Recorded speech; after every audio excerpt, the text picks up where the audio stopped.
അസ്സലാമു അലൈക്കും വറഹ്മത്തുള്ളാഹി തആല വബറകാതുഹു. പുതിയൊരു വീഡിയോയിലേക്ക് എല്ലാവർക്കും സ്വാഗതം.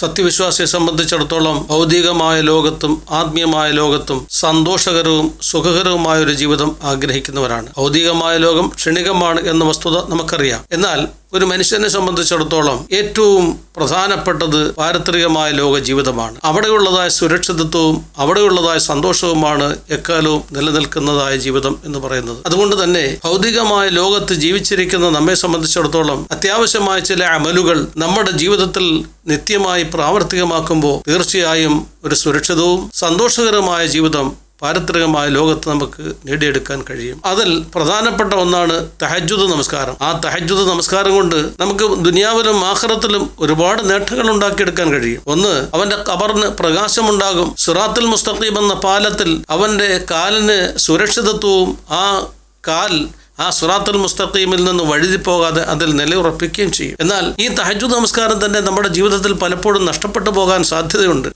നഷ്ടപ്പെട്ടു പോകാതിരിക്കാൻ നാം ചില കാര്യങ്ങൾ സൂക്ഷിക്കേണ്ടതുണ്ട്. ഒന്ന്, പകൽ സമയങ്ങളിൽ തെറ്റുകൾ ചെയ്യാതിരിക്കുക. തെറ്റ് ചെയ്യുമ്പോൾ ആ തെറ്റ് അവന് തീർച്ചയായിട്ടും രാത്രിയിൽ ഉറക്കത്തിൽ നിന്നും എഴുന്നേറ്റ് തഹജ്ജുദ് നമസ്കരിക്കുന്നതിന് തൊട്ട് തടയും. അതുപോലെ തന്നെ അമിതമായി ഭക്ഷണം കഴിക്കാതിരിക്കുക. അമിതമായി ഭക്ഷണം കഴിക്കുമ്പോൾ അവന്റെ ശരീരത്തിനും മനസ്സിനും ഒക്കെ ക്ഷീണം ബാധിക്കും. ആ ക്ഷീണം അവനെ വല്ലാതെ ഉറക്കിക്കളയും, തഹജ്ജുദ് നമസ്കാരം നഷ്ടപ്പെടുത്തി കളയുന്നു. അതുപോലെ തന്നെ ലുഹറിനുമുള്ളതായ കൈലൂലത്തിന്റെ ഉറക്കം, അതായത് അല്പസമയം വിശ്രമത്തിന് വേണ്ടിയുള്ളതായ ഉറക്കം, ആ ഉറക്കം ഒരു മനുഷ്യൻ ഒഴിവാക്കുമ്പോൾ ഒരുപക്ഷെ അവനിൽ നിന്നും തഹജ്ജുദ് നഷ്ടപ്പെട്ടു പോകാൻ സാധ്യതയുണ്ട്. അതുപോലെ തന്നെ പകൽ സമയങ്ങളിൽ അധികമായി ജോലിയിൽ ഏർപ്പെടുക. അങ്ങനെ വരുമ്പോഴും ആ മനുഷ്യന്റെ ശരീരത്തിന് ക്ഷീണം ബാധിക്കുകയാണ്.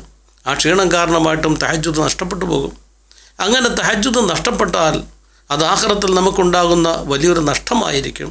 ആയതുകൊണ്ട് തഹജ്ജുദ് നമസ്കാരത്തിന്റെ കാര്യത്തിൽ നാം പ്രത്യേകം ശ്രദ്ധിക്കേണ്ടതുണ്ട്. ഇതുപോലെ തന്നെ മറ്റൊരു കാര്യമാണ് വിശുദ്ധമായ ഖുർആൻ പാരായണം ചെയ്യുക. ആ വിശുദ്ധമായ ഖുർആൻ പാരായണം ചെയ്യൽ കൊണ്ട്, അതായത് നിത്യമായി ധാരാളം പാരായണം ചെയ്യൽ കൊണ്ട് നമുക്ക് ഒരുപാട് നേട്ടമുണ്ടാക്കിയെടുക്കാൻ സാധ്യമാകും. ഒരു വ്യക്തി ഖബറടക്കപ്പെട്ട് കഴിഞ്ഞാൽ മുങ്കർ നക്കീർ അലൈഹിമുസ്സലാത്തു വസ്സലാം എന്ന അള്ളാഹുവിന്റെ വിശുദ്ധന്മാരായ മാലാഖമാർ ആ മനുഷ്യന്റെ അടുക്കലേക്ക് ഖബറിൽ വരികയാണ്. ആ മനുഷ്യന്റെ അടുക്കലേക്ക് വന്നിട്ട് ചോദ്യം ചോദിക്കും. നാം ഒക്കെ ഈ മദ്രസകളിലും മറ്റുമൊക്കെ പഠിച്ചിട്ടുള്ളതാണ്. മൻ റബ്ബുക വമൻ നബിയുക വമാ ഇമാമുക എന്ന് തുടങ്ങുന്ന ആ ചോദ്യത്തിന് സത്യവിശ്വാസികൾ ശരിയായ നിലയിൽ മറുപടി പറയും. ഈ വസ്തുതയൊക്കെ നാം പഠിച്ചിട്ടുള്ളതാണ്. ഈ വസ്തുത നാം പഠിച്ചിട്ടുണ്ടെങ്കിൽ പോലും മുൻകർ നക്കീർ അലൈഹിമുസ്സലാത്തു വസ്സലാമിൻ്റെ ആ ചോദ്യത്തിന് വ്യക്തവും ശക്തവുമായ മറുപടി നമുക്ക് പറയണമെങ്കിൽ വിശുദ്ധമായ ഖുർആൻ ധാരാളമായി നമ്മുടെ ജീവിതത്തിൽ ഓതുന്നതിനെ പതിവാക്കണം. അല്ലാഹു സുബ്ഹാനഹു വ തആല അതിനുള്ള തൗഫീഖ് നൽകട്ടെ. മൂന്നാമത്തെ കാര്യമാണ് സിറാത്തുൽ മുസ്തഖീം കടക്കുക എന്നുള്ളത്. ഏതൊരു സത്യവിശ്വാസിയുടെയും അങ്ങേയറ്റത്തെ ആഗ്രഹവും സന്തോഷവുമാണ് സിറാത്തുൽ മുസ്തഖീം കടന്ന് സ്വർഗപ്രവേശനം നേടുക എന്നുള്ളത്. എന്നാൽ ആ സിറാത്തുൽ മുസ്തഖീം കടന്നു പോകണമെങ്കിൽ ധാരാളമായി നാം ധർമ്മം ചെയ്യേണ്ടതുണ്ട്, സദഖ ചെയ്യേണ്ടതുണ്ട്, അതുപോലെ തന്നെ സക്കാത്ത് കൊടുക്കേണ്ടതുണ്ട്.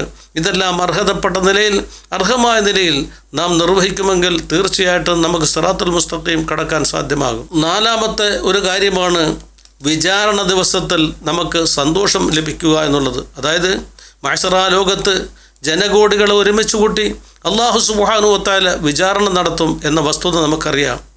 അങ്ങനെ ആ നാളിൽ നമുക്ക് സന്തോഷമുണ്ടാകണമെങ്കിൽ നാം നോമ്പനുഷ്ഠിക്കണം. നോമ്പനുഷ്ഠിക്കുക എന്ന് പറയുമ്പോൾ വിശുദ്ധമായ റമദാനിലെ നോമ്പ് മാത്രമല്ല, വിശുദ്ധമായ ഫർദാക്കപ്പെട്ടതായ അമലുകൾ മുഴുവനും അല്ലാഹു സുബ്ഹാനഹു വ തആല നമുക്ക് നൽകിയതായ നിർബന്ധമായ ഘടകങ്ങളാണ്.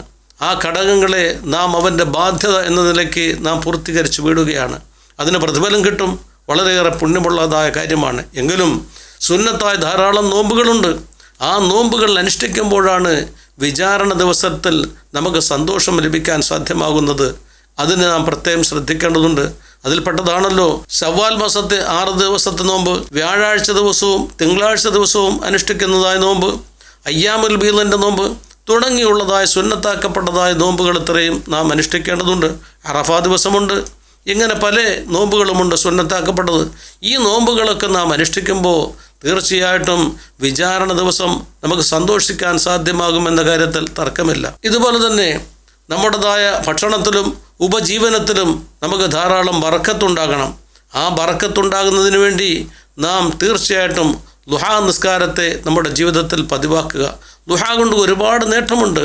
മഹാനായ മൂസാ നബി അലൈഹി സ്വലാത്തു വസ്സലാമിനോട് അല്ലാഹു സുബ്ഹാനഹു വ തആല ഒരു അവസരത്തിൽ ചോദിക്കുകയാണ്, ഓ മൂസ, ഈ കാണുന്നതായ വലിയ പർവ്വതങ്ങൾ താങ്കൾക്ക് ദുആ ചെയ്യണമെന്ന് ആഗ്രഹമുണ്ടോ? അതെ, നിത്യമായിട്ടും ദുആ ചെയ്യണമെന്ന് ആഗ്രഹമുണ്ട് എന്ന് മഹാനായ മൂസാ നബി അലൈഹി സ്വലാത്തു വസ്സലാം അല്ലാഹു തആലയോട് പറയുമ്പോൾ അല്ലാഹു സുബ്ഹാനഹു വ തആല തന്നെ മൂസാ നബി അലൈഹി സ്വലാത്തു വസ്സലാമിന് നിർദ്ദേശിച്ചത് ദുആ നമസ്കരിക്കണമെന്നാണ്. ദുആ നമസ്കാരം കൊണ്ട് വളരെയേറെ പുണ്യമാണ് അല്ലാഹു സുബ്ഹാനഹു വ തആല നമുക്ക് നൽകുന്നത്. ദുആ നമസ്കരിച്ച് ഒരു മനുഷ്യൻ ദുആ ചെയ്താൽ ആ ദുആയ്ക്ക് അല്ലാഹു സുബ്ഹാനഹു വ തആല ഉത്തരം നൽകുന്നതും അതുകൊണ്ട് വളരെയേറെ മാറ്റം ജീവിതത്തിൽ ഉണ്ടാക്കിയെടുക്കാൻ സാധ്യമാകുന്നതുമാണ്. അല്ലാഹു സുബ്ഹാനഹു വ തആല എല്ലാവിധമായ മഹത്വങ്ങളും ഇതിലൂടെ നേടിയെടുക്കാൻ നമുക്ക് തൗഫീഖ് നൽകി അനുഗ്രഹിക്കുമാറാകട്ടെ. അസ്സലാമു അലൈക്കും വറഹ്മത്തുള്ളാഹി തആല വബറകാതുഹു.